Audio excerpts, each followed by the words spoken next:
8 years to the day after Jonny Benjamin was talked out of taking his own life at Waterloo Bridge, the campaign is launching a new initiative to educate school children about mental health in a bid to see wellbeing therapy become a compulsory part of the national curriculum. I'm very pleased to say the campaigner joins us this evening. Lovely to have you in the studio. Thanks very much. What is wellbeing therapy and how do you even begin to teach it to children? The point of this workshop that we're doing, that we're going into schools with, is to engage young people with subjects, mental health. And, you know, we've all got mental health, just as we've all got physical health. And it's important, I think, to know that from a young age. Because when I was, 15, 16, I knew that something wasn't right with my thoughts and feelings, but I didn't know what it was. I didn't know what mental health was. So it's important that from a young age, we start people talking about the subject and realising it's okay. It's okay to have difficult thoughts and feelings, and we go in and we try to say what goes on in here in the brain is no different to what goes on in the body. Stomach ache is no different to, say, anxiety. We try and because there's in society in general, there's an inequality between mental and physical health that we're trying to change. So it's about going in and engaging young people with the subject, breaking down stigma, because 90% of young people with mental health issues experience stigma, which is huge, and also signposting young people to the right places of support, because often things come up and they need somewhere to go and talk, and we also emphasise that there's recovery. It gets brighter. That's what we say. Some of the topics being discussed are serious stuff. The thoughts of, you mentioned, self-harm, of depression, of even suicide. Are 13-year-olds well equipped enough to deal with being taught about these sorts of topics? Well, we tailor the workshops to different ages. So what an 18-year-old gets is very different to what a 13-year-old gets. We're not going to go in and talk to 13-year-olds about really deep and heavy subjects. So we tailor it to different age groups. And but we've done pilot workshops from whatever age group of people we talk to. There's stuff that comes up.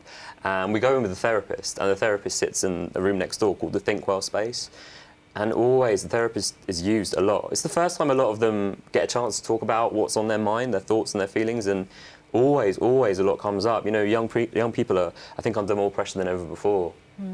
You mentioned that you first started experiencing issues with your mental health at quite a young age. I think I'm right in saying from 10 years onwards. Yeah. How much do you remember about what that felt like to be a child and to be experiencing things like this? Well, it's horrible. It's scary. I was, I didn't know what was going on. I just knew something wasn't right, but I just couldn't label it.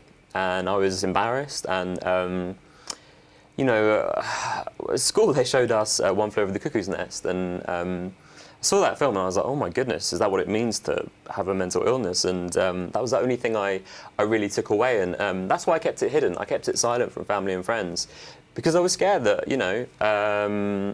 I would end up locked up or something.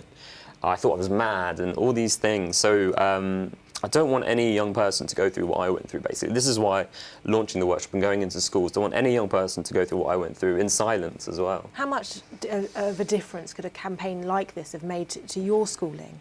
I don't think I would have gone to that bridge 8 years ago today.